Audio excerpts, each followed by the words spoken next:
So who's doing the intro? We're gonna go with you. Oh, really? I thought you guys were taking that over now. Nope. I mean, if you can say "suck it," I think I could do that. We got 2 words for you. That transition never occurred to me. Like the in-show stuff, I was like, fine, but like that transition, especially after you didn't say "suck it." You did the opposite. You blew it. By the way, I've got a team guarantee tonight. I've got a team guarantee. I know you do. That's a lot of pressure, actually. I just want Mrs. B to know that there's like a little bit of pressure that goes along with that. So I don't want to feel liable for your performance, to be honest with you. Performance? You talking about my gear? There was a time they called me Titanium Tip. Wow. Who's they? Me. The Titanium Tip. Travis here. That's my wrestling name, yeah. Like Val Venus. Hello, ladies. Sorry.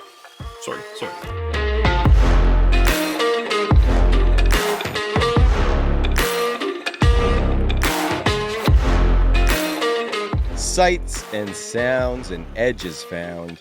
You will now get down with the Underground, the show that goes to the depths of the Dynasty landscape. Dynasty Underground is back in your life, and Mom is back on the show. That is right. I am Trav, hosting and West Coasting as always. Was away last week, but I couldn't let these guys run the ship for 2 consecutive weeks.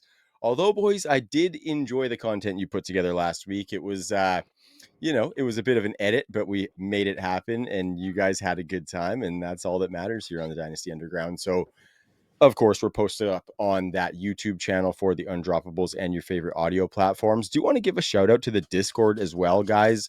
For anybody who's not in there, please go join up in there. I've been getting more active in there, and I've been doing a Sunday morning Q&A every morning for setting our lineups. And so I'm sitting in here in the booth with my coffee, just answering questions for you guys in the Discord. And it's been pretty fun getting to know all the people in there. So get in there. Let me know what you're thinking for your lineup setting. But without further ado, I got to bring these little rascals in. Of course, the wise man, Jax Falcone. How are you tonight, my man? I missed you guys, dude. I missed you too. You were deeply missed. I tried to let Joe sort of take the show a little bit, and quickly saw the look in his eyes like someone help. And so I took over, and I was unprepared, but still able to right the ship at that point. I'm doing great. I just was jet setting, as you guys saw pictures of me and the fam jet setting. Gallivanting, you might want to say, and having a grand old time for my daughter's birthday. So we were out there doing it all. So I'm exhausted, but ready for the show. Yeah. I was saying in the group chat before, you were mentioning you were a little tired from that. I said that, Dad's tired, Mom is back, and she's got 2 weeks worth of nagging in the chamber. Yeah. It might be a bit of a tough night for our one precious little boy, Joe Quave. How are you tonight, my friend, from the corner office? Been a couple weeks, but it was glad to see that you guys had each other's back on the show last week and got it done. I got 2 words for both of you. Suck it. I got you, Joe. I got you. Even if Jax doesn't. I appreciate that. Jax was chasing ladies by that time. Someone was around in the late 90s. We were still watching wrestling. I was, not even 10 by that point. And so I'll give Jax that one a pass. Although when I watched it, I was a little bit appalled. We do put out the, explicit warning on the show. That's part of it. It's true. I do know that many of you are listening with your children. For that, I apologize. I certainly play it for my children as well. And the main question was, how do you unsuccessfully tell someone to suck it? Or, the opposite. Because my wife said, unsuccessfully, you're unsuccessful. My kids were like, how do you successfully tell someone to suck it? I was like, just kept driving. You know what I mean? No words, just stare straight ahead and see if that one goes by the wayside. And then sure enough, it fluttered away, and I didn't have to answer that question. Well played. We'll talk about that one later. We'll talk about that one when you're a little older. Yeah. Yeah, maybe in therapy. Yeah. My kids are doing okay awesome. Despite me, Yeah, totally. We actually chat with them, Joe and I, fairly regularly, and we do wellness checks, and so far they're doing pretty well. Yeah. Thank you for that. I love you, brother. Yep. Love you. Your kids are amazing. Look like you guys had a great day for the princess's birthday, but it's Mhm. time, guys. It's time for us to get into some fantasy football conversation. We got a lot of good stuff to talk about. Week 10 brought us some interesting storylines and things that we want to cover. But first, guys, I am conforming to the people. I'm ready to say that if that's what the people want, that's what the people are going to get. And we're going to talk about some trades. And I wanted to pitch this to you guys, actually, as to whether we should maybe just do a little check-in every week to see if we had any good dynasty trades that we had made. My gripe with the trades was I didn't want it to seem like we were doing too much gloating. And I also didn't want the conversation to be too clunky. Maybe that's a producer or an editor's take, but judging by what I've seen from the listeners, we got to talk about some of our real life trade examples. And so I have brought one to the dance tonight, boys. It's a dynasty trade in a league where I am way out of it. I think I got a 2-7 team. Don't have a ton of draft capital. Didn't have a ton of assets necessarily either, as far as win now pieces that were desirable. But I did have the tandem of Minnesota Vikings running backs on my team. And like I said, very little capital, very little youth on my team. Those guys don't hold huge value because there isn't very much ceiling on Mason or Aaron Jones. But what they're doing for me is they both score points. And so I'm finding that I want them to be in those roster spots just to fill those spots. And what I'm trying to do on that team is get points off of that team. And so what I did, shout out to Derek Fuchs, editor-in-chief for the Undroppables. Derek Fuchs definitely fucks. And I traded him those two running backs for Ty Felton and a second round pick in 2026. Curious to hear what you guys think about that. I felt like it could be maybe a little bit light with the chance that Ty Felton is a 0. I do like me some Ty Felton. We like this Vikings offense for wide receivers. And then my thought was that Aaron Jones, if I don't get out of him, is basically just going to die on my roster. So if I think about him almost as a wash for Felton based on his age and potential longevity, that maybe Mason is being got for right around a second, or maybe just a little bit less, I guess, with Aaron Jones. But what do you guys think about that take if you're coming off of it? Because I think at face value, maybe somebody would think it would be low to take a second in Felton for the whole Vikings backfield. Is there a trade deadline in that league? I don't believe there is. That's a trade I would make right before the deadline if I was desperate and couldn't find any other takers. I feel like you sold a little bit low, and I feel like the combination of Jones and Mason probably should fetch like a second and a third. Something like that is probably about market value, in my opinion. And I've been thinking a lot about Aaron Jones because I was trying to acquire him in one league, and I was like, second feels a little rich, but for the production, it's probably worth it. I haven't pulled the trigger yet, but that's where my mind was at in terms of Jones's valuation. What do you think, Jax? Yeah, I tend to agree. I think if it's a good second, maybe it was worth it, right? So, and I would agree that, you know, Felton to me and players like him, not specifically Felton. Same thing when you were sending me Ewers and Riley Leonard or whatever. Like any player who's done nothing in year one like that. I mean, Caleb Johnson falling into this category quickly is like, I just look at them as almost like a throw-in.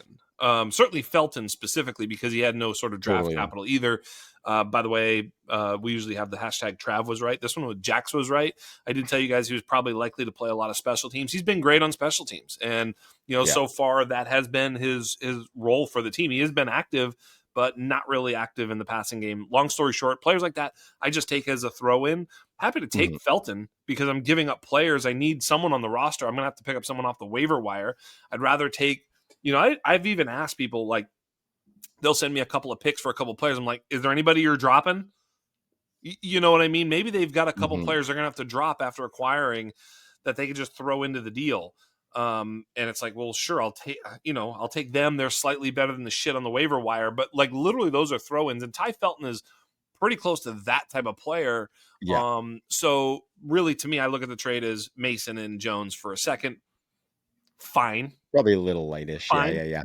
Fine. Yeah. It's fine. It's fine. Like, would I've squeezed for a fourth or just something else, like just to make me feel better because I feel like the value, as Joe says, is a little light?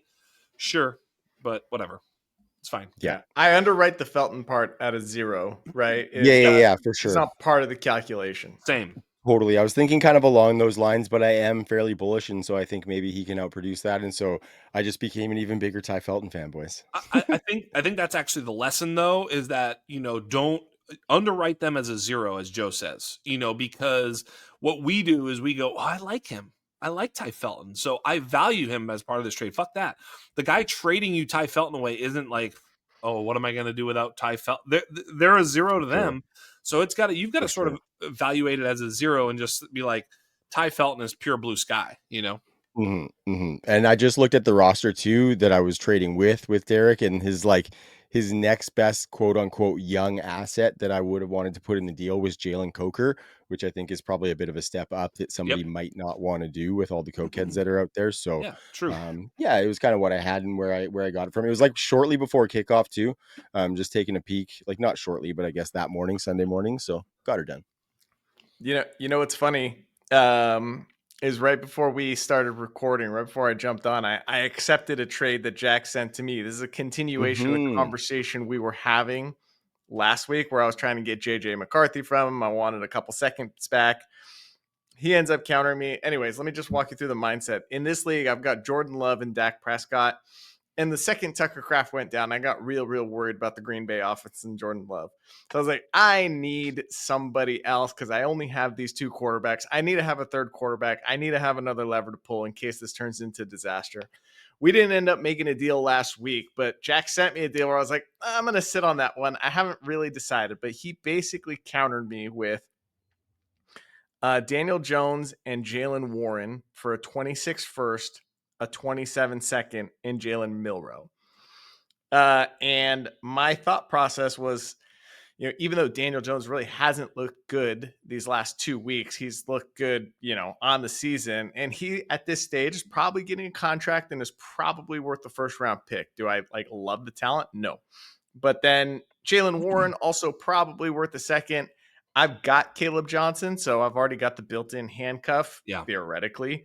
It was funny because I thought about asking for Caleb as that sort of throw-in, and then I realized that wouldn't really make the deal as attractive for you because, first of all, you like him, number one. Number two, you were acquiring Jalen Warren, and you'd be like, now I'm splitting this up again. I'd rather have this backfield and then hopefully the split if that comes down the road. So I knew that was a valuable piece for you in the trade. Yeah, totally. This is in the underground league, by the way. And I have a bunch of running backs that are in windows of productivity right now, right? Like I have Kamani Vidal. I have, Rashad White. I've just got a bunch of dudes that could have the rug pulled out from under them. And then I'm sitting there with nothing to throw in at the running back position aside from Christian McCaffrey come playoff time. So I wanted a Warren in a handcuff situation just in case to avoid that because I'm pretty deep at wide receiver. And then I also, like I said, I've just got the heebie-jeebies about Jordan Love and the Packers offense, and those concerns were very much validated on Monday Night Football.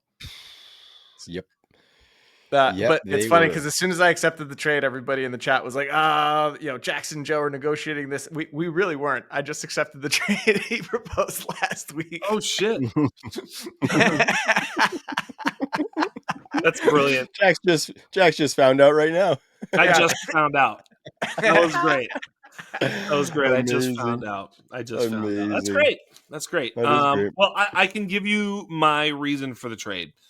Number one, I did get some Daniel Jones heebie-jeebies. Number one.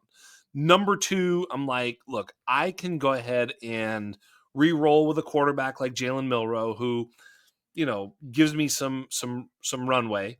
I also, let me just look at this team. This particular team, I believe, it's heavy in quarterbacks. I have Bo Nix, JJ McCarthy, and is that it? That might be it. Oh, maybe I'm a little lighter than I thought. No, you have somebody else too. I can't remember. Whatever. That's okay. It's a good squad. I can work with a couple of first round picks this coming year, and I'm not competing this year.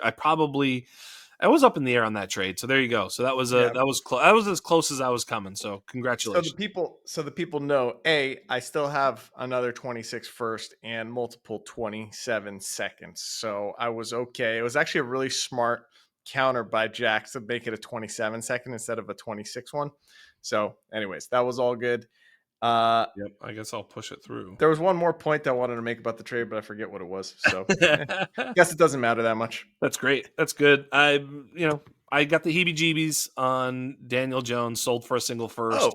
Go ahead. What I was going to say was the reason I was kind of into Daniel Jones is because Trav has been doing this incredible work, posting stuff and charts all over Twitter, including, playoff strength of schedule stuff. And I saw that Daniel Jones, I believe, has the third easiest QB schedule during the playoffs. So that was kind of the extra kick that I needed, because that's all I care about at this point. I'm one of the top 3 teams in the league, trying to get a bye and then trying to obviously win in the money weeks. Yeah, by the way, they weren't your picks either. They were both acquired picks of other teams that I don't think are quite as good as you. So I wasn't necessarily making the picks coming to me worse by sending you good players. That's a Treveyon Scatabo team for me, so it's probably a next year team. I've got the 3 seconds. I've got now 2 firsts. Maybe I can just retool around this team and go from there. Maybe I can use, those assets to go get a different quarterback. I've got a lot of different ways I can play it. I probably got a little bit of heebie-jeebies on Daniel Jones, quite frankly, and thought, my gosh. By the way, Ray GQ with a great point. I don't know if he heard it from anybody or if he thought of himself. Sounded like he came up with himself. I'm sure other people have echoed it, but he echoed it right as soon. I was listening to a live stream when the Sauce Gardner trade happened, and he said there's no way that the Indianapolis Colts make the Sauce Gardner trade, i.e. giving up the 2 first-round picks, if they didn't already have quarterback figured out, meaning they would not give up first-round picks if they were still unsure who the quarterback was going to be, because they need those picks in order to go get a quarterback potentially. And so I really love that point. And I think the Sauce Gardner trade does signify some strength for Daniel Jones going forward. Although, man, if he keeps playing like he has the last couple of weeks, the narrative could shift pretty quickly, eh? I can't remember what rap song says it, but it seems like they got that old thing back. And shout out to Ray for that really good take. I think we were kind of saying something to that effect, but maybe not as nuanced, just saying that there is no way that this team, with how they had played previous to the last 2, is not bringing Danny Dimes back in for another shot with Steichen. And so, it'll be interesting to see. And I think that first is totally reasonable value for him, and kind of get off the train with the potential for downside, but maybe that other person got a win too, but then you could also win with that first. And so, I think it's Milroe in the first for Daniel Jones and the 27 second for Jaylen Warren.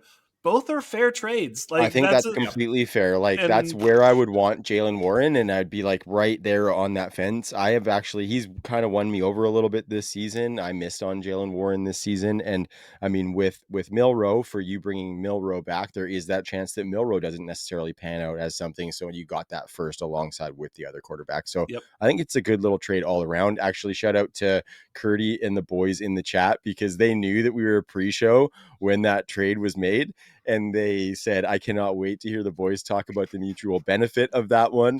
And I also just informed them, Jax, that you just found out now on the air that trade was completed. So I'm sure they are loving that. Shout out to the Underground League. The chat is always fantastic and fun, and we've been having a good time in there. I swear to God, if I found out that the last 7 people that were listening to this show, it just literally went down to 7. It was the 10 guys in that league with us or whatever, I'd keep doing the show just for them. They're the fucking greatest. I'm not even joking, man. They're the fucking best, man. They are. Yeah. It's a lot of fun. All right. So enough with the sweet nothings, boys. Let's get into some more fantasy content. Can I give one more? Can I give one more trade? Yes, you can. Yes, you can. Because you guys helped me with this one. This one, I feel like I did an outstanding job of making this happen. We talked last week, Joe, about my team that was 3rd in max PF and 2-7. It's now 3-7. Of course, it's going to start winning after I trade away all my good assets. But this was the Travis Kelce deal. I ended up doing the Travis Kelce deal for Devin Neal 2/3 and squeezed a 4th, as if that matters. But sort of countered, and it got accepted. So Kelce for Devin Neal 2/3 and a 4th. And then, back and forth, the guy wanted Saquon. And I think Saquon going into the week we knew had a great schedule. We thought that Green Bay was going to be a tough week. I felt like this was my last opportunity to get Treveyon from him. I was saying that I felt like Barkley was a first plus, and I was sending a lot of trades, and he was sending a lot of trades with a lot of stuff in it, just a lot of stuff. And I expressed interest in a first round, and Treveyon would get it done. He sends me the 26 first plus Treveyon, and I, with a little bit of balls, actually go back for the 27 first in Treveyon for Barkley. And then, of course, as it would be, Murphy's Law kicked in, and Treveyon goes fucking bonkers after the trade happened. So I did make those two trades in tandem. Travis Kelce for 2/3, Devin Neal in a 4th, and Barkley for Treveyon in a 1st. You all total it all up. You send out Barkley and Kelce and get a lot of shit back. And I feel like I just sort of reloaded and feel really good. It is a super tight end premium. I think it's either 2 or 1.75 deep flexes. So you can really play those tight ends as an advantage, but still, nonetheless, I feel like big W today. May God have mercy on your trade partner's soul after Sunday. I can't imagine the regret he's immediately filled with. Well, and the worst part is Chalk's in the league. So, of course, and Chalk's undefeated or some shit. So he's basically going after Chalk.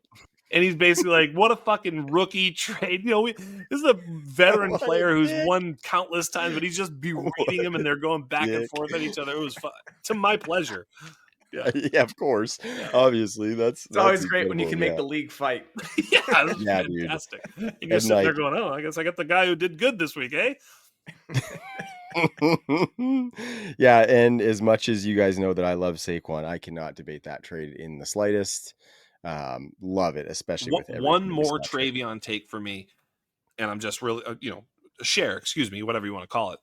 Let's just kick off the show with some final Treveyon. one. He's on here. Yeah, one final one before the buzzer, because you said it, Trav, that his price was going to skyrocket as soon as he made those big plays. Makes the big plays this past weekend, didn't he? Yep. Just needed one, but he actually gave us a couple.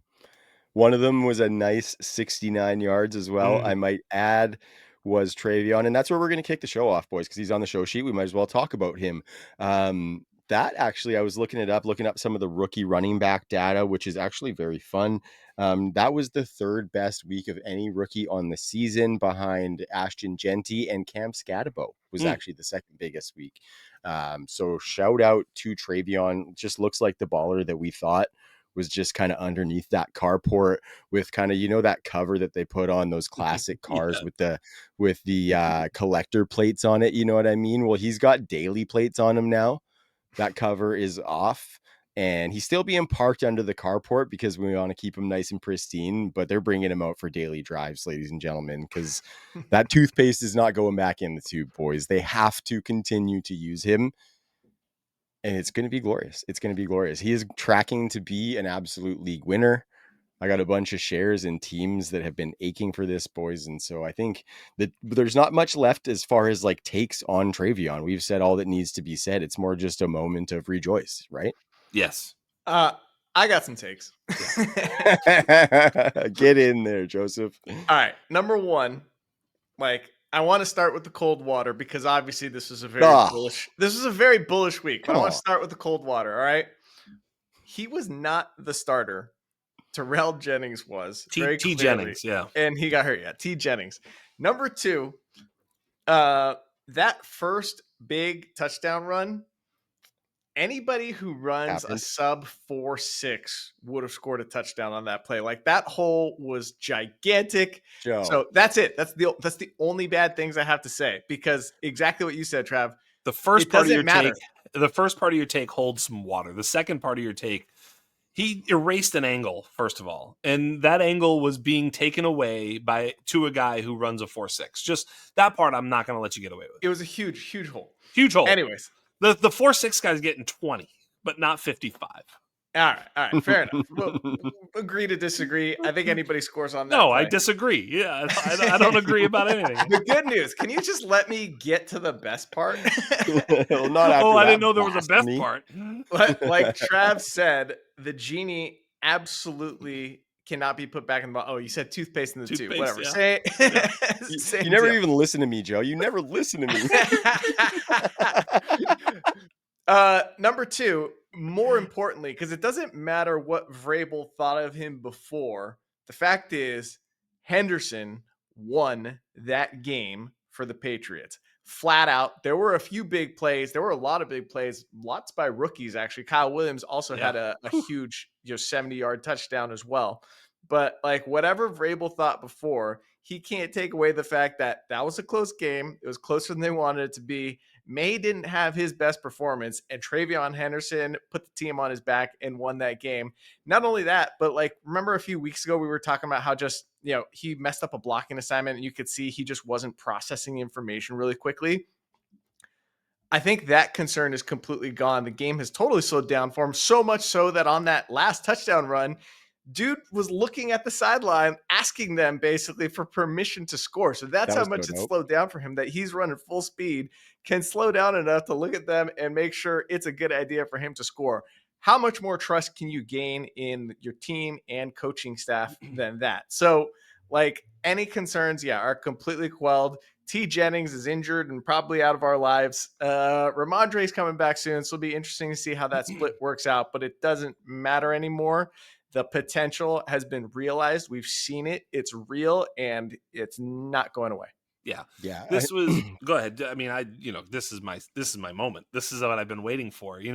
But seriously, we have been waiting for this. I've been quiet. I have not been defending Treveyon. I've not come on here and been like, well, this and that, and we should maybe do. Look, the fact of the matter is that I said it before the season. If this had been Quinshad Judkins, I'd be saying the same thing. Like, you got to be patient with these rookie backs that we think are elite. Caleb is painting a little bit of a different picture. RJ Harvey's going to be making his name soon here, pretty soon. But I think with Treveyon, I've been waiting and waiting and waiting. I did want to share a couple things to echo what you're saying, Joe, which could be part of the reason that he was being shelved.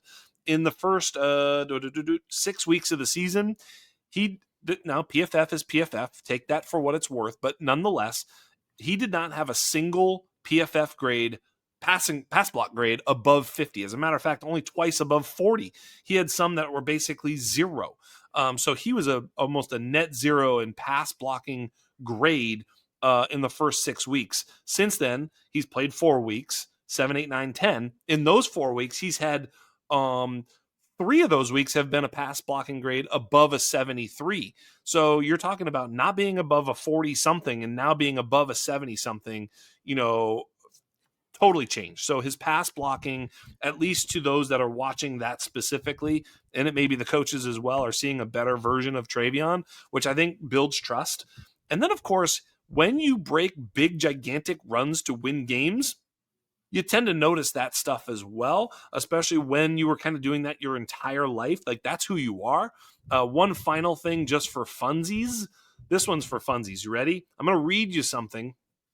This is the top players in terms of yards per attempt on the ground. Jonathan Taylor, 6 yards per attempt. Achane, 5.5. James Cook, 5.5. Jahmyr Gibbs, 5.4. Treveyon Henderson, 5.3. Fifth in the NFL in yards per carry.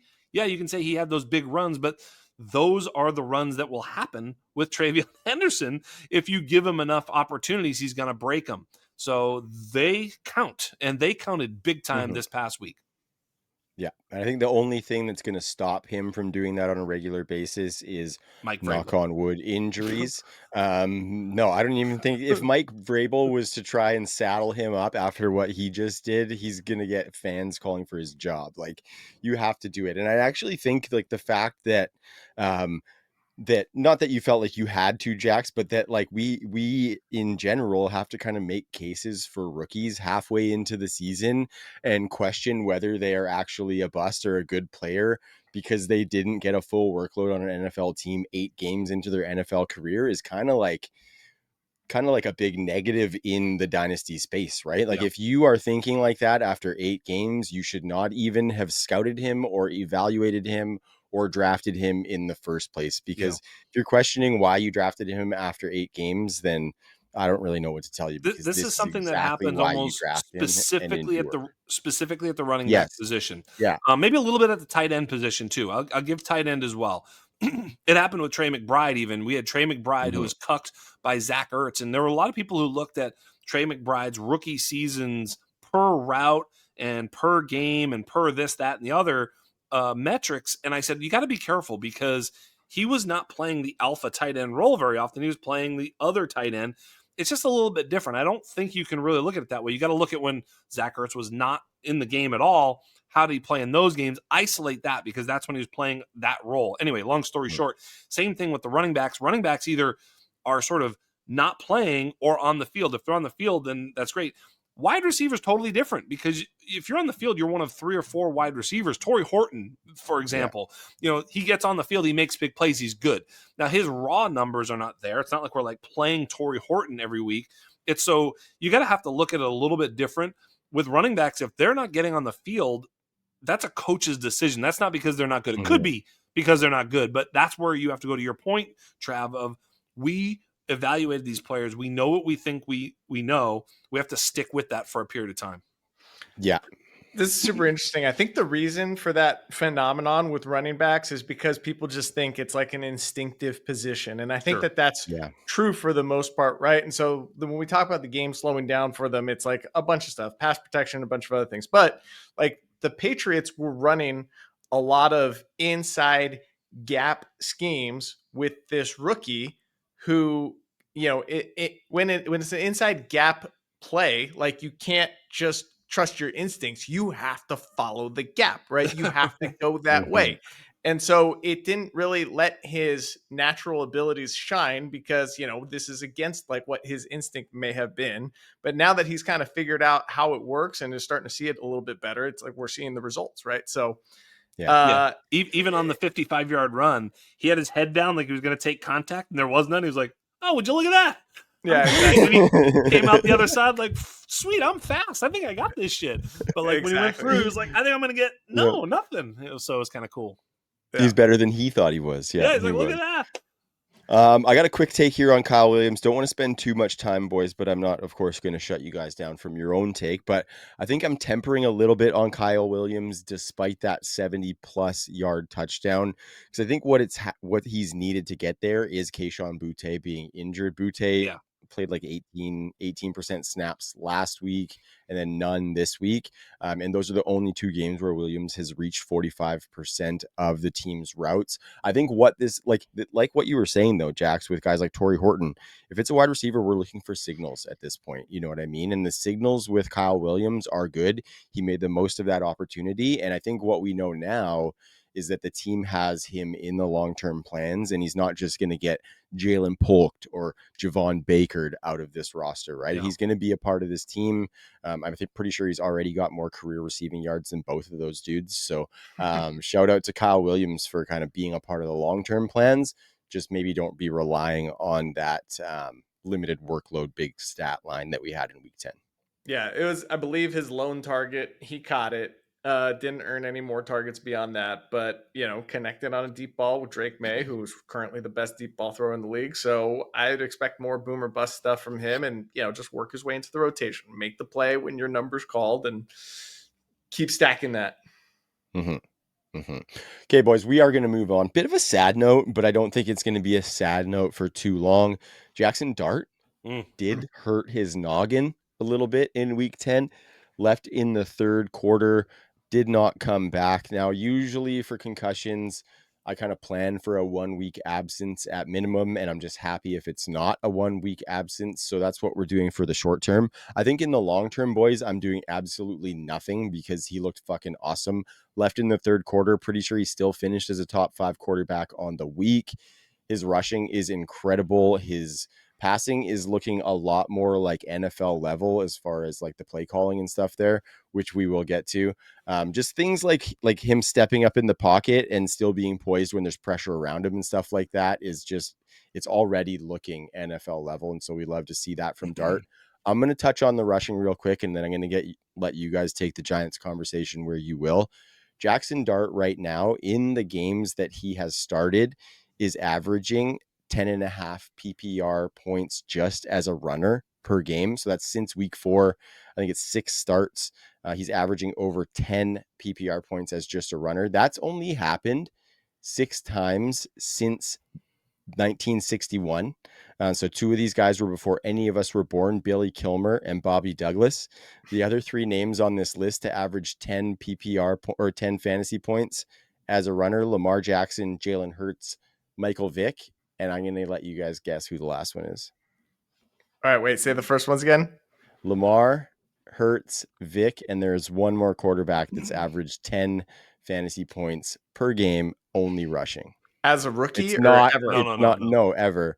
Oh. It's not that far in the past. It's within the last 5 years, actually. It's like I'm going to say Josh Allen. No, it's Justin Fields, baby. Justin Fields. Ah. You like how I said Kenny Pickett for fun? Fuck? Nobody said a word. I just said probably Kenny Pickett. He played one game that season and Justin ran for Fields. 100. I was like, yeah, no shit. So close, Jackson. Those Just would be like wide. Josh Rosen, I don't know. One of these guys, one of them.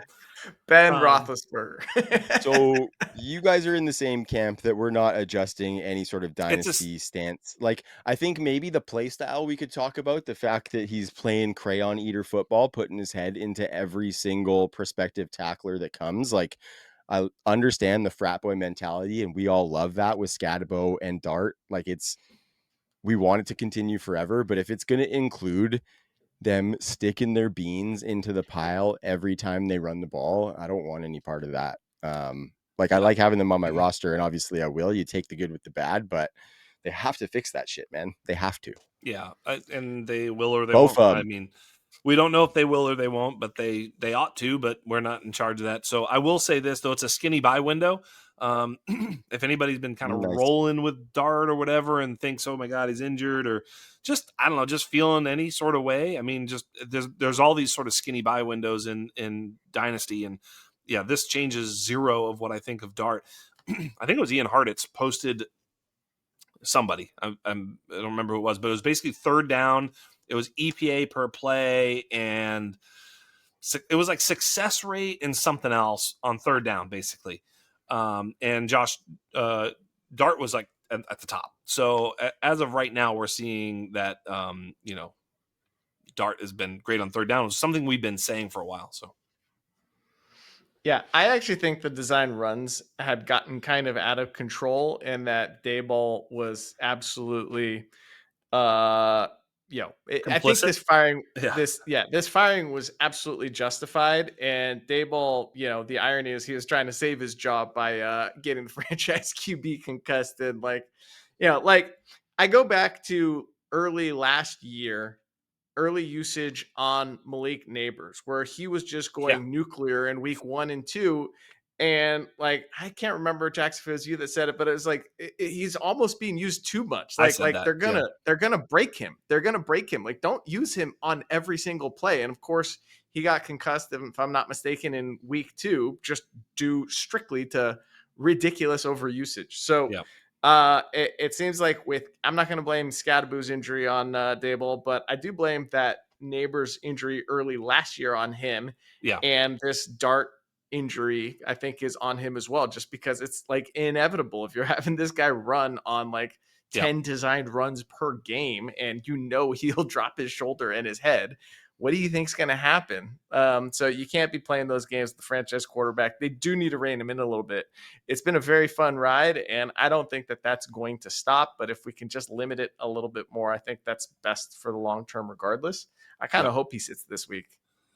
Agree. Yeah. Totally. Yeah, absolutely. I mean, there's a couple fantasy teams of mine that would like him to play, but no, I agree 1,000%.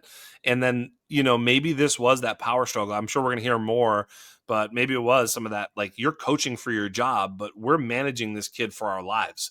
And so there's a big difference there. And I think, the franchise's life is in Jaxson Dart's hands, whereas so wasn't Brian Daboll's, ironically. And, so they needed to sort of clip that, because at some point you need to be married. We've said this, God dang it, how many times in this program, where the whole thing has to be in sync, right? Because if the coach doesn't understand that, hey, I'm not going to call a running, but if it's the best damn play you can call to win the football game, you're like, dude, fucking naked bootleg Jaxson Dart, go for it. You're calling whatever you need to call to save your job. And I don't blame try and win Brian. games.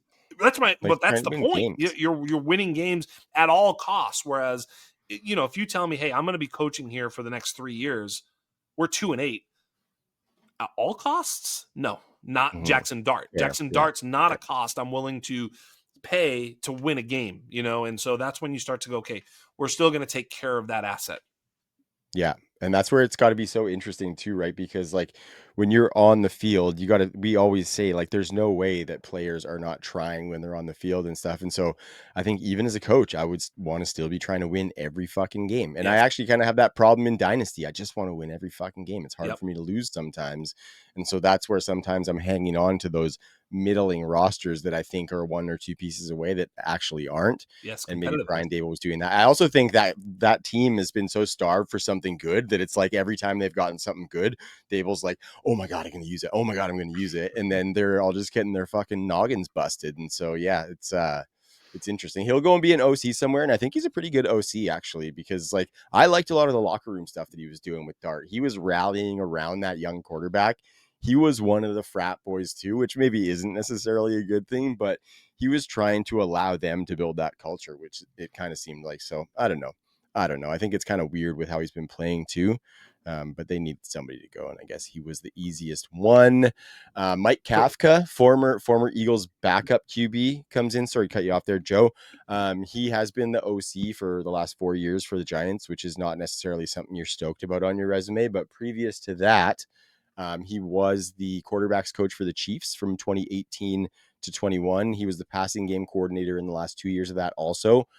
In pass attempts, they were second, third, 15th, and 9th.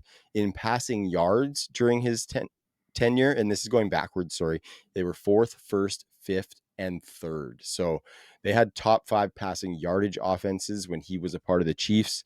Probably not going to be a one-for-one comp, but maybe some encouraging signs for a former quarterback being the new kind of guy in New York, and maybe the long-term hire for Jaxson Dart, but probably not. They probably just want to clean house on this.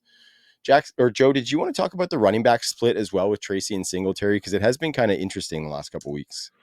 Yeah, I mean, I thought this was going to be more interesting than it was when I put it on the show sheet. But last week, or I guess 2 weeks ago, week 9, Singletary basically had 55% of the snaps to 45 for Tracy. And my initial take, as soon as Daboll was fired, before having looked at the numbers, was, well, Singletary is a Daboll guy, motor, the whole, tie back to Buffalo, all of that. Probably going to be a better scenario for Tracy to see more work here. But we actually already started to see that in week 10, where Tracy out snapped him 65 to 34. So that kind of already was underway. I don't know that they're going to phase Singletary out completely. I think that's probably like a healthy ratio and where I would expect it. And I will add, Singletary made a pretty awesome catch Mm-hmm. down the sideline this week too. So it's not like he's a good football player, but He is. I think Tracy's got to be kind of the focal point. I mean, we'll see what happens this week with whoever's at quarterback, because it may not matter at all. Yeah, yeah, fair Still Dart point. gets Yeah. back, right? Totally. I have a soft spot in my heart for old single buckets. And so I'm glad that you said that and didn't start slandering him. I thought the snap shares were interesting for one reason, Joe, because in that week 9 game, they were trailing for most of the game, but Singletary got more snaps than the pass catcher in Tyrone Tracy. This past week against the Texans, they were leading most of the game, and Tracy got way more snaps than did Singletary. You would think that would be backwards. And so it'll be interesting to see it going forward. I think you're probably right. It's probably like a 60-ish for Tracy and maybe a 35 to 40 for Singletary of maybe low upside football for those managers who are holding the bags. What I will say for Tracy is, for a former wide receiver, he sure is not trusted much in the passing game. Yeah, It's interesting. this is a Daboll thing, though. I think, good old motor. Got to get motor on the team. They were talking like that when they brought him in last year, in the Hard Knocks. It was, motor's available. Let's go get him. All the football guy talk on motor. I think there's definitely a little bit of love for Devin Singletary with, the former coaching staff and Daboll in the Bills and everything. So yeah, I think that you could definitely assume a lean back towards Tyrone Tracy here. Who knows? Maybe that'll be just, they just all like Singletary better than Tracy. That's possible, but I think that's also going to flip a little bit here. I would be willing to bet for sure. If you are looking for Motor's next Motor. stop, just follow one Brian Daboll, because Yeah. there'll Yeah. always be a job in that offense for Motor. Gotta love him, bro. All right, boys. Another good week for Tez. Mm. Another good week for Tez. Another good week for the model, baby. I also tweeted out, I think it was this morning, a little bit of Troy Franklin propaganda with a screenshot of his standing within the 2024 model. And Tez is kind of a similar ilk in that smaller body, going to have to be a bit of an outlier to succeed in the NFL. Got himself hooked to a wagon in Baker Mayfield, and what's turning into a wide receiver factory in the Tampa Bay For Buccaneers sure. right now, boys. Holy Yes. shit. Yes. Double digits in 3 of his last 4. Obviously, there's so many injuries there that those needed to happen to afford this for Tez. But this is way bigger return than we thought we would have at this point through his rookie season. And kind of similar to Kyle Williams, how do they not have this guy in some form of their future plans? He's different than all of their other wide receivers. He's super Yeah. cool, man. He's super cool. I love this Tez Johnson thing. And I was thinking about it, like, I'm playing him in a number of leagues. Probably the one where Joe sold him to me light. But I am playing him in a number of spots, and I'm like, this is crazy, because now it's like it's a real decision, because he is a target earner. Like, the one thing that we kind of felt like, there's a number of things I can say about this situation. Number one, when we saw Tez coming in, we thought he was going to be a close to the line of scrimmage, sort of, dare I say, gadgety. Probably not gadgety, but just sort of the Wan'Dale Robinson, but who knows if he's even that good type of player.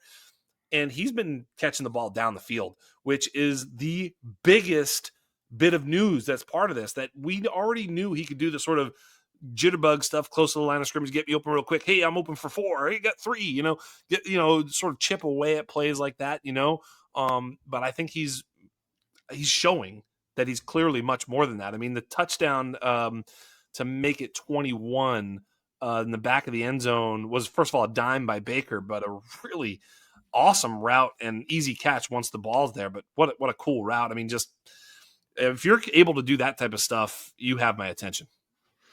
Totally. I will say, in this game, one of those touchdowns, the second one, was just absolute garbage time. Is that the one you're talking about, where it just got zipped in there and he just like kind of caught it in his back of the end zone forearm? Yeah, it was just a nice play, though. I mean, they're trying to stop him. It was a ridiculous. It's garbage time, but like, yeah. They don't want him to score there. That's not what they're trying to, Oh, totally. Yeah. No, but it was a ridiculous catch and even a more ridiculous throw. Like really good throw. Yeah, wove it in there. But it takes a good route to enable the throw to be anything. Sure. Anyway, so I think that's what I was getting at. I will say, he only had an 11% target share on Sunday, so like the usage isn't supporting the production, but the thing is, he keeps making plays. Yes. And not only that, like at least 3 of those have been like wow catches, right? Yep. So that is going to endear him to the team, and like they don't really have a choice right now. He has to be on the field. But still scared of guys that are 165 pounds. Yes. But yeah, this is a team where it can work, and it's working so far. So I will absolutely keep plugging him into my lineups. Yep. Totally.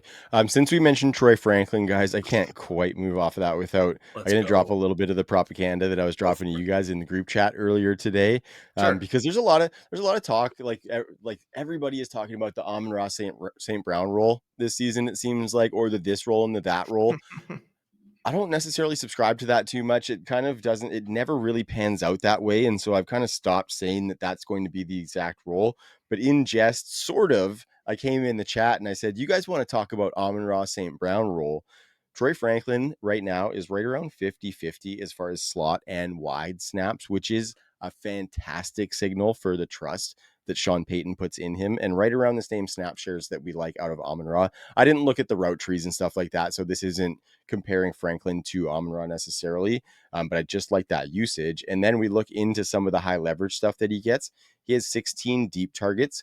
That's 6th best in the entire league. 14 red zone targets, which in the chat, boys, I only compared to Sutton, saying that Franklin has 14, Sutton has 6. Those 14 are actually 4th best in the entire league, the same amount as Jamar Chase and Nico Collins as far as red zone targets has one Troy motherfucking Franklin. Also 8 end zone targets to Sutton's 3, and he's getting it every which way. It's not just downfield. It's not just like, trickeration stuff, similar to what you were saying with Tez. It is a lot of full routes, full part of the offense stuff, and he's fully taken over as the new sheriff in Broncos country. So shout out to Troy Franklin, shout out to the model, shout out to you boys for staying, I was going to say staying firm, but that was not going to come out very well. Holding fast on one, Troy Franklin. We're going to do the same for Tez. Feeling pretty firm about it. It's it's funny. The deep shots is actually the thing that concerns me the most, just because of like the lack of connection that has happened on that many attempts. And I can remember at least 2 interceptions that have resulted in like deep shots to Franklin. So I put that more on Nix than I do on Franklin, but I can certainly assign blame to both of them. There's like something's out of sync with their deeper shots, and I think it has a lot to do with Bo Nix's footwork. Yeah, for sure. And then we actually were in a little bit of a chat thread earlier today. FF Datarama put out that even on 10 plus yard passes downfield, Bo Nix is right around 50% completions. And so that's not good. He needs to be bagging those regularly. Joe, you wanted to talk a little bit about that split with Sean Tucker and Rashad White. I was looking at some of the numbers, and I think it's still like pretty handily in Rashad White's camp. Maybe Sean Tucker can be a little bit more efficient at times, but even those metrics don't necessarily lean towards Sean Tucker. So what are you thinking for the Bucs backfield rest of the season? Because it's also not looking great necessarily for Bucky. Yeah, I mean, that Instagram post that we talked about 5 weeks ago turned out to be very relevant. It's the reason I traded for Sean Tucker and Rashad White in a couple of leagues. I was like, this sounds like a much more serious injury, and they've just been I love that take. They've been lying about it the whole way through. But the thing with Rashad White that we've always known is that he's just not that great of he's a big dude, but he doesn't run with power, right? And he's not really elusive either. So he's like this awesome receiver, but I don't think any of us put him anywhere near the top of the league in terms of like rushing the football, right? Whereas Tucker is like way better than him, and he just got a lot of carries. So the snap share was split 71% for White and 33% for Tucker this past Sunday. But the big difference is the number of carries that they gave Sean Tucker and the fact that they were actually trying to establish it with him. So I think he's probably like, I don't know if it's going to be too telegraphed, like when he's on the field, he's getting a carry, but I do think that they want to establish more of a running game, and Rashad White is, occasionally effective at that. Whereas like Sean Tucker, that's what he does. So it's just something I'm monitoring. I'm actually playing both of them, not in the same teams necessarily, but just, throughout my various, throughout my portfolio, I've got squads where they're both like worthy of starts. Right? Points per carry leagues, I'm getting Tucker in there. In the Scott Fish Bowl, I'm starting Tucker this week. Stuff like that. I've got a stat for you. You're gonna love this. The audience, you ready? No looking this up. Ready? Yards per route run. Bucky Irving is at 2.12, which is sick. Really, really awesome. Rashad White, you'd never guess, is at 0.78, which kind of speaks to some of the things that he's been leaving on the table. Like, I feel like, during this time, he would have been a receiving weapon. He has not been, but that might lead you to believe that Sean Tucker. What do you think Sean Tucker's yards per route run is? You'll never guess it. I'm going to guess it's probably high because he probably has like 1 or 2 catches. I'm going to say 0.03, like something gross. Yeah, that's a great guess. It's actually negative 0.14. I saw a negative number. I was like, whoa, that can't be right. Yeah, he has -4 passing yards on the season. Yep. 5 receptions for -4 yards. So not exactly a pass game weapon is Sean Tucker. And that's supposed to be Rashad White's game too, right? Because he's definitely not a super efficient runner of the football. And I will say, Joe, if you look at some of the underlying efficiency, Sean Tucker has not been that efficient as a runner of the football this year either. But I think either way, what we're kind of finding is that without Bucky, this backfield doesn't have a level of upside that it does with Bucky. You know what I mean? We were thinking that, okay, we want pieces of this Bucks backfield. I might have to reassess that, being that I think the piece that we just wanted was Bucky, obviously, and that maybe these guys just have a bit of a gross split and don't provide us that much upside. Because I think what you're saying is that Sean Tucker basically needs a touchdown to pay off if you're not Yep. in a points per carry league. Rashad Basically. White needs 5 to 6 receptions in a game to be able to pay off. Not getting those, not doing anything with the ones that he is getting. Yeah. And so I think to me that just kind of speaks low upside. And Yeah. like, obviously you might be in situations where you got to start these guys, but if you have a guy that probably could get a 0, but might on like a 10-15% chance give you a 20, I might put that guy in instead of the 7 points that you're going to get from these two guys. Yeah, in a short sample, actually, Bucky Irving's been the worst of them in terms of running the football at 3.3 yards per attempt. Rashad at 3.7, Sean Tucker at 4. So they're kind of all been not very effective running the football. I think Bucky was also playing with some serious offensive line injuries. They You still know, got some, I think, too. So they've just had Mhm. some banged up offensive line the entire season. The, So the interesting thing too is like Sean Tucker and Bucky Irving are around 20 pass blocking grade from PFF. Rashad White's still over 70. They did say preseason that they feel like he was one of the best pass blocking, running backs in the entire NFL. That continues to be true, and I think that even when Bucky comes back, if Bucky comes back, Rashad will have some upside. But I think you point out that Rashad's not going to carry this whole load either. So it just comes down to whether or not we're going to see Bucky back on the field or not. And Instagram posts are seemingly the best data point. Not that's a only that, big dirty if right yeah, there. not only that, but there's also just the contingent upside for Tucker. If something were to happen to Yeah. Rashad, then he becomes super interesting, and you can see the usage really spike. And we've seen this dude have like 200 I yards. love Sean Tucker. And they have a great running back schedule. You fucking love Sean Tucker. Yeah, I he did really have that. I think the number's 244 because I always remember when you sort rushing performances from last year, his 244 was right up there near the top. So I think that's what he had. So yeah, he can do it for sure. Yes, sir. Okay, speaking of guys that can do it, Jonathan Taylor making a running back MVP bid right now. Speaking of Not sure 244, Not sure if you've heard of this guy, but he has 5 3-touchdown games so far this season, guys. It is absolutely bananas what he's doing. I put out a little tweet earlier comparing his season to Adrian Peterson's. The biggest difference on that, through 10 games, I compared Adrian Peterson's MVP season to this season. Biggest difference, Adrian Peterson had 7 rushing touchdowns at that point. JT right now has 15 rushing touchdowns through 10 games. It's absolutely wild. It is amazing for us to be alive in the era of JT. He's the running back 1 rest of season, and I think we have to start talking about him as the running back 1 in Dynasty. I think we've been held back just because the profile doesn't seem like he's going to get those elite pass catching numbers, but is this just like a Derrick Henry 2.0 where he's going to continue to just be a bit of an outlier while still getting a little bit of pass catching? Because I think he I was is going to that. say It's not a 0. It's not a 0. It's just not like 80 targets, right? Yeah, I mean, he's got 30 catches already on the season. I pointed that out when he was being drafted. People were overlooking his pass catching credentials. He had tremendous pass catching credentials coming out of college. He just played for a team that didn't throw the football. So obviously on raw numbers, it was going to be behind the shadow figure of Clyde Edwards-Helaire. But anyway, can I just say Braylon Allen fans guessed wrong on the pass catching portion of that for him coming out of Wisconsin. But that was different. He had a much worse pass catching, profile than Jonathan Taylor.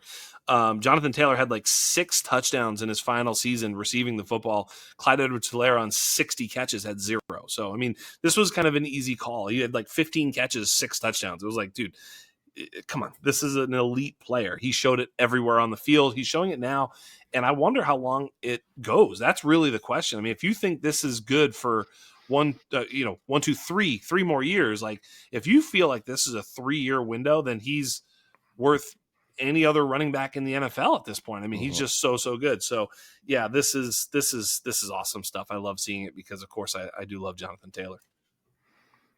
I cannot get over the 5 games with 3+ touchdowns. And the thing is, like, they're all like 70-yarders, right? So it's like 2 touchdowns every time he's scoring one of these. It's just monstrous, epic season. When we were talking about Treveyon earlier, I was thinking about Jonathan Taylor. Trav, when you were giving your soliloquy about not giving up on rookies. Mhm. It took Yeah. JT until week 10, Yeah, his amen, rookie brother. year, and then the party started, right? He gave us like this sort of weak RB1 finish a few years ago where he was like, yes, he was the RB1, but it was like 20 points a game or 21 points a game. This year, no, this is a big boy, legitimate league winning 28 points per game, if I'm not mistaken. So it's, RB1 overall in Dynasty. I don't know if I'm ready, but like there's no doubt this season he's the the running back. Like every JT team's in the playoffs, right? Yeah, absolutely. Mhm. They are all in the freaking playoffs. That's right. You can't go buy him for a stretch run because you're gonna have to go through whoever owns him. Yeah. And Jax, I would just say I love that you hearken back to the lore of the JT versus Clyde debate that was, Thank you. because I remember that was, it was feverish, and I was also on Team JT. Thank Everybody was God. talking about Clyde's pass catching, and I've been saying it since then. And you guys can attest to the fact that I still say it now. Pass catching is a myth for Chiefs running backs, and it was then, and it still is, and that is why Clyde Edwards-Helaire was not the 101 in that draft, and it was And he was Jonathan also Taylor. an average player. Yeah, absolutely, There absolutely was that as well. also Okay, that. another Colt, guys, and we're gonna talk about his production in a second. But first, I want to kind of start with where Alec Pierce falls on the lunch pail scale, boys, because I was thinking about it, and he is showing up well for the pails far and wide right now. Yeah. But I do think, kind of similar to Ricky Pearsall, there's a little bit of that finesse to his game. Yeah, way too much. Right. Has some swag to his game, and I think we so. could probably say that about Jaxson Dart too. But I think where Jaxson Dart is different, like I said, he will stick his head into a motherfucker. So I think that's where the kind of finesse and swag of his lunch pail can be excused, because he's not much unlike Joe Quavius Kuvatakis. He is willing to get his lunch pail and his hard hat dirty. Exactly. So Totally. Jaxson Dart gets that pass. I just haven't necessarily seen Alec Pierce get dirty, because what he does out on the field looks really, really nice, boys. And he's not necessarily having to get early because he's going downfield and no longer just a wind sprinter. I would put him closer to you than to a lunch pail. And Lord knows. I was going to say the same thing. Yeah. He's closer to Trav. Tell us what that means, Jax. I'm just Trav saying, on the lunch pail spectrum. Jax, I know what that could means. be holding multiple lunch pails and people wouldn't even see them. That's how much you're not a lunch pail. Yeah. Totally. Yeah. One of them could have dope stickers on it. One of them could just be silver. Yes. One's got stickers. One is just the silver one with a bunch of dents. You probably have a Wu-Tang lunch pail is my point. Like, absolutely. Whatever crowd, yes. Whatever lunch pail you like, being Alec Pierce can get down. I think so. Yep. This is no Dalton Schultz. Absolutely not. No. Joe? So if we could get some real analysis here. What are you saying that was then, Joe? Wow. You talking about my gear?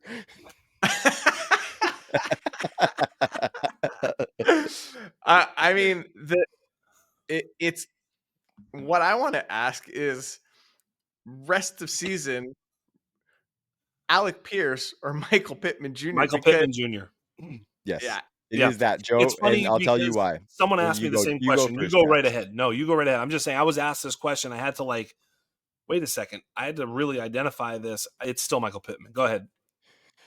Yes, Joe. And I'll tell you why. I'm doing a bit of a column this week, and I looked into just that, because it's like, holy shit, like we should want Alec Pierce right now. Yeah. I think the signals are a little bit there, because if we look at the coverages that they face, the splits are absolutely insane. So single high coverage is where Alec Pierce has dominated. The Falcons, who they played this past week, play at over 70%, the highest in the league, and he of course dominated.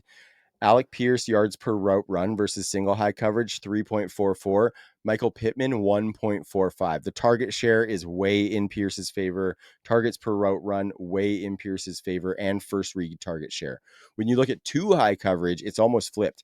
2.32 yards per route run for Pittman, 1.38 for for Pierce, 5-1 touchdowns for Pittman, 27.4 first read to 16.2%. So it flips way back. And when you look at the schedule, Joe, I haven't actually put my wide receiver strength of schedule piece out yet. It's coming later this week.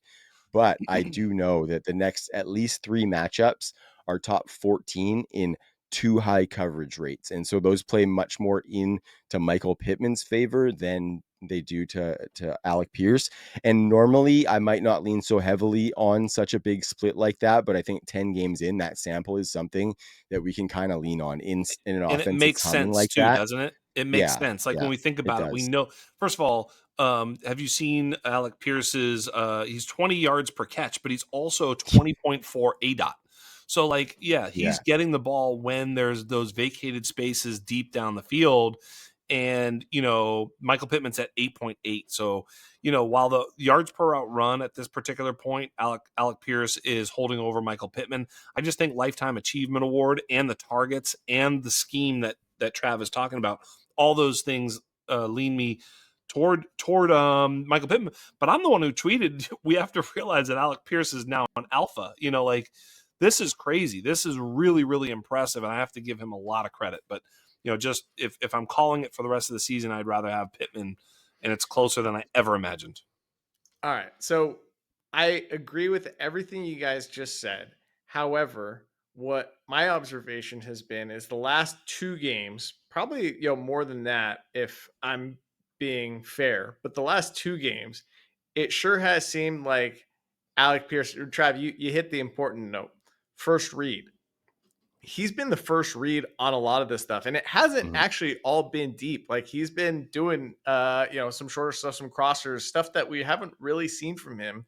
So I think that ADOT's coming down into the splash zone, which we like. So the larger sample that you guys are referencing is actually tampering with what's happening right now. And it could be, to your point, Trav, all about this single high coverage that they've been facing the last couple of weeks. His target shares kind of went up before that, though. Like he's been getting into I think he's got 3 in the 20s, in the like mid 20s in his last 4 games, and then like one, Yeah.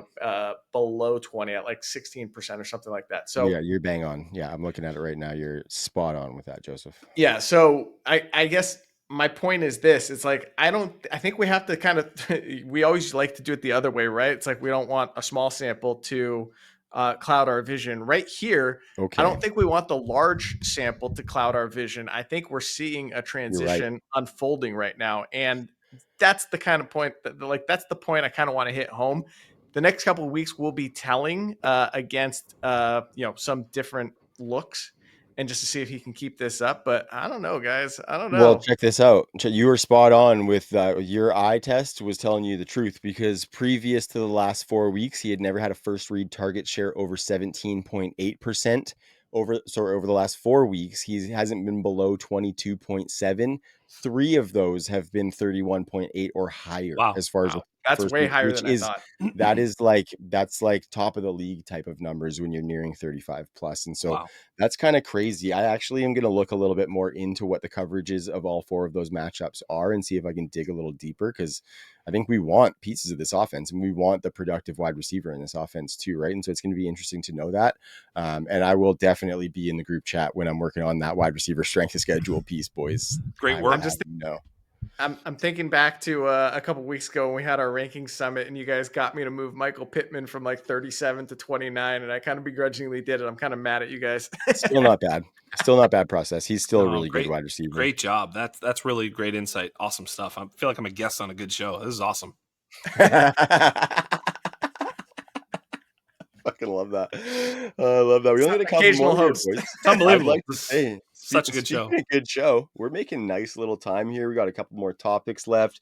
Going to be nice and digestible for the people. And then, of course, Jax gets to go beyond #team.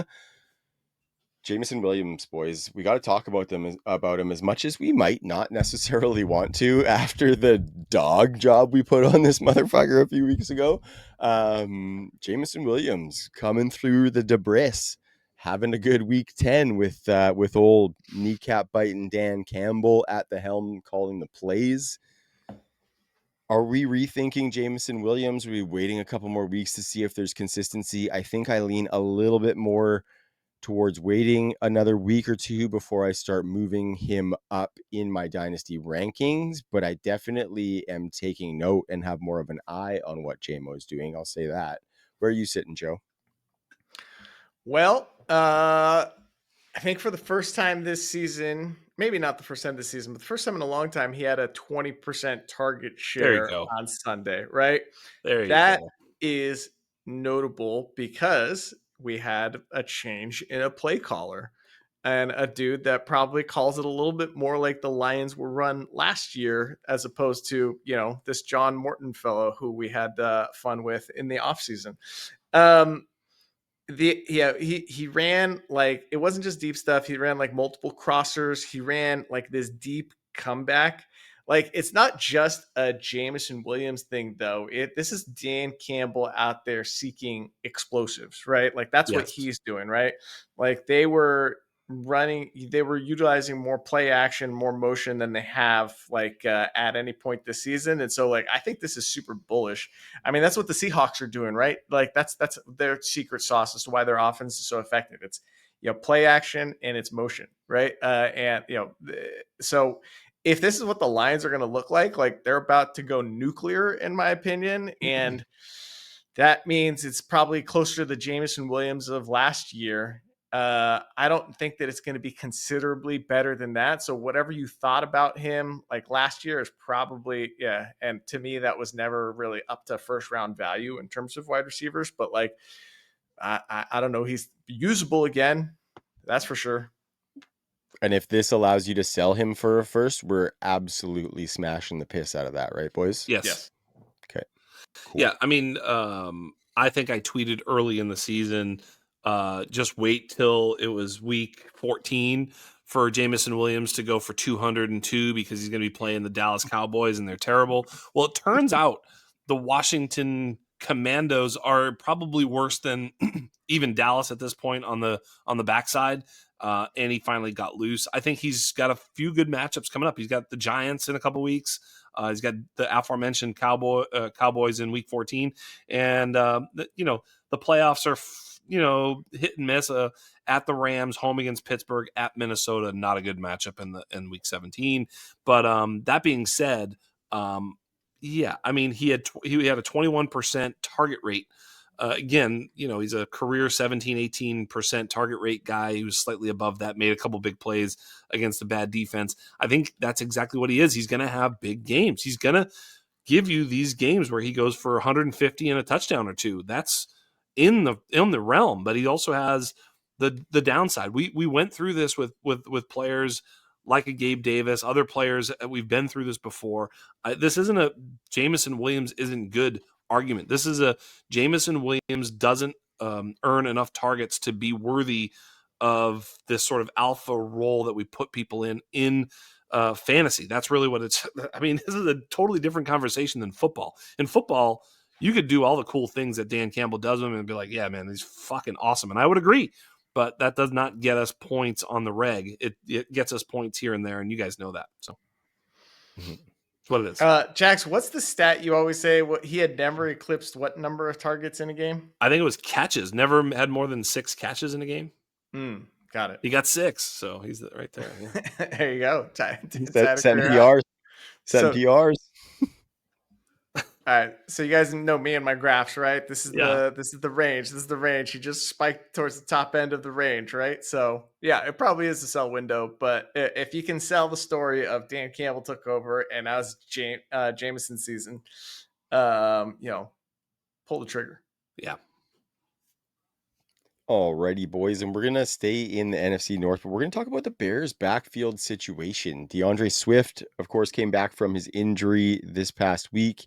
Actually had his highest snap share that he has had in his past 4 games, getting just over 60%. Previous to that, he was right around 50%, with Monangai getting around 45%. Monangai was at 39% snaps in this game, which is great. Like, we want that. That's totally fine for Monangai. He can exceed expectations at that snap share. What are we thinking as far as his standalone value going forward? Because I think for me, DeAndre Swift probably still has that around 55, 60% rest of the way, unless he really stumbles. But Monangai at 45 is great. Well, I said last week with Jax that I expected this to turn into a 50-50 split. And in terms of snap count, like you said, it was 60-40 in favor of Swift. But in terms of touches, it was 18-8 in favor of Swift.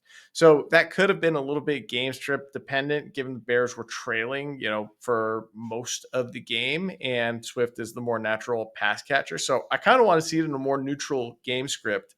But looks like I was wrong about this 50-50 split out the gate, but we'll see. I think you're right. I think that, if you look at the way the game script goes, would lean them one or the other. I think in neutral, maybe a little even. If they're ahead, they'd lean on the bigger Monangai to kind of hammer it home. And if they're behind, I think you're right. I think you're going to see more DeAndre Swift where they become more multiple. They can throw the ball more. And yeah, I think that's exactly right. I think that all means that still it's DeAndre Swift's backfield, though. I think if and when it leans to the hammer, it's still DeAndre giving that to him more than. Does that make sense? I don't know if that makes sense. So it does. Yep. I will note, I feel like this is the best Swift looked all season. It's kind of like he was feeling the heat and saw the way Monangai was running and thought to himself, I better come with that same enthusiasm. Yep. I think there's going to be avenue for some neutral game script too, because their next four are Vikings, Steelers, Eagles, Packers. So those are going to be all pretty tough matchups. Yeah. Okay, last one. We're staying with the Bears, boys. And this is a subheading that I put in my column. Be still, my Loveland heart. Because it's happening. It is happening. This week wasn't great. 9.5 PPR points. I just wasn't here last week to talk about him after his big blow-up performance. And so I think he's coming along. He does, for that ceiling, he does need Cole Kmet to miss some time. But I do like the fact that he's been playing a bunch of inline as well as playing in the slot. So he is one of those all-around stay on the field tight ends. Are you guys bumping him up to kind of where I have him in my heart yet? Or are you still a little trepidatious? I think Sick vocab word, Trav, by the way. Sick vocab word. I think I've seen enough now where I'm way more comfortable moving him up. Between last week and this week, just making another just sick grab. It's like, okay, this is the dude we wanted to see. It's like, we thought this was going to happen throughout the process. Then we thought he was completely nuked based on situation. And now it's like kind of, it's become a necessity. DJ Moore got hurt in this game. He came back. I'm not sure. He didn't have a single catch, so he was affected. It does feel like a little bit of a zero-sum game in Chicago, right? Every week somebody is like left out in the cold. This week it was DJ Moore. Last week it was Roma Dunze. So it's a little bit of whack-a-mole, but I think the talent, especially at tight end, I think the talent profile we didn't really have questions about. We just wanted to see it. Now that we've seen it, it's time to elevate him. Yeah, and I would say, we hadn't had a single usable week up until week 9 where he went off and made the big, game-winning touchdown. And one could argue he went back in the bottle, so to speak, for week 10, but actually 4 for 55 is a usable week for a tight end. Yeah. It really is. That's like made the most of it. Yeah, if you can get 50 plus yards and, north of 4 catches, that's fine. That's 10 fantasy points ish. You know what I mean? That's fine. I can live with that as a tight end, floor for any player. I mean, sometimes you just get completely boxed out of the floor and you end up throwing up 1 or 2 or 3 fantasy points for a given player. And that can really hurt. When a guy goes for 4 for 55 and that's where you're disappointed, look, if he can continue to do that, then as a fantasy player, he's back home. You're right. I sort of mentioned that, Loveland has a Kmet problem as Kincaid had a Dawson Knox problem. It's not like they're not better than them as receivers, obviously. I think Loveland's a better player than Kincaid is. So he's ahead of Kincaid in my dynasty rankings, even though Kincaid's thoroughly outperforming him, I suppose, right now. But that's not what I'm looking at right now. We're looking at, what we think. We have to do some projection here. These are young tight ends. You don't just say, well, look at the box score. That's not how we do this. No. And I think if you look a little deeper into the box score, even for the season, let me see here. Loveland is 1.72 yards per route run. So in the ways that they're using him, he's stepping up. I mean, in the last 2 weeks, he's north of 3.47 and 2.39. So even the 2.39, like I said, 4 catches, 55 yards. I feel good about all that. So at this particular point, if he keeps this trend line going, then we're fine with what we're seeing out of Mr. Loveland going forward. I would like to also point out one fly in the ointment this season has been Olamide Zaccheaus. And he had such a horrific game where he had like at least two, I think it was 3 drops, right? And like they were bad, like 2 of them were pretty bad drops. I can't imagine they're going to continue this charade of like veteran deference. Like we saw Luther Burden get a little bit more run and actually make some big plays this game, which was like very encouraging to see. But like, I don't know, if we can just get him out of the target pie and off the field, then that opens up more for Loveland. It opens up more for Burden. I just feel like let's concentrate this on the dudes that have proven, yeah, sure they're younger, but they've proven to be very skillful thus far. Yeah, and Luther Burden with his most routes run so far this year at 20. So yeah, I know that DJ Moore missed some time, but golly, can we see some Luther Burden over Olamide Zaccheaus, as you guys point out? By the way, care to guess what Luther Burden's yards per route run are? I can probably find it really quickly. I think 2.73. 2.71. Wow. Someone's been doing their homework.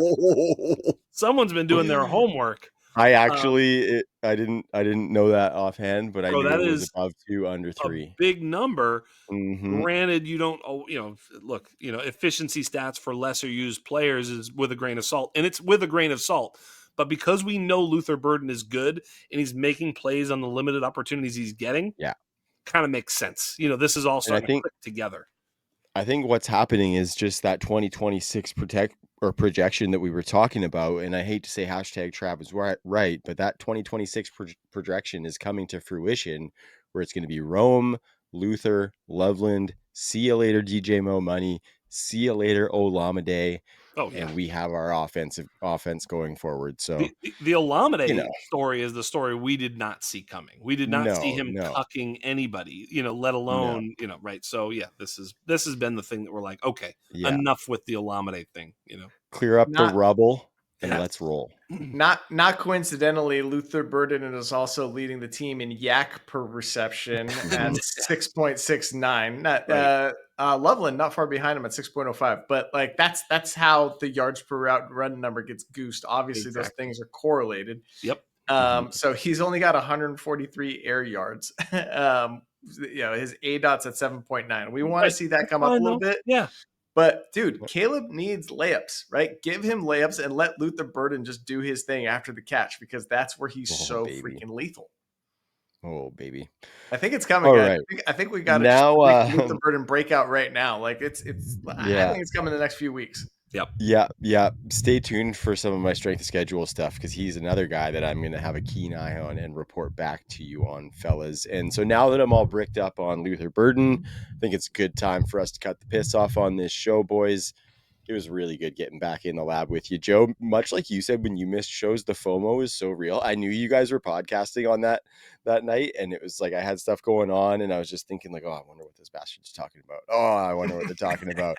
Like, oh, I'm probably not even going to get to text them after the show tonight because they're just going to be off doing their things, and I'm doing my thing. And so, yeah, it was different not being a part of the show.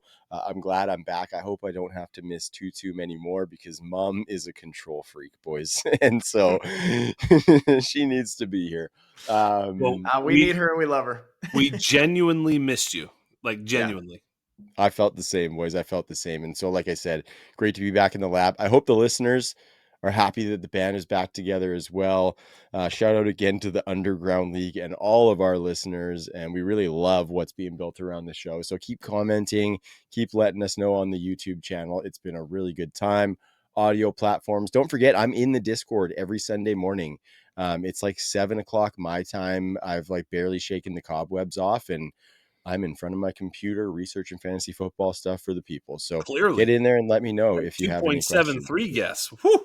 that was damn good. That's pretty All impressive. right. So with that, for the wise man, Jax Falcone, for Mr. Money Machine, Joe Quavius Kuvatakis, I am Trav. We will see you next week. Peace.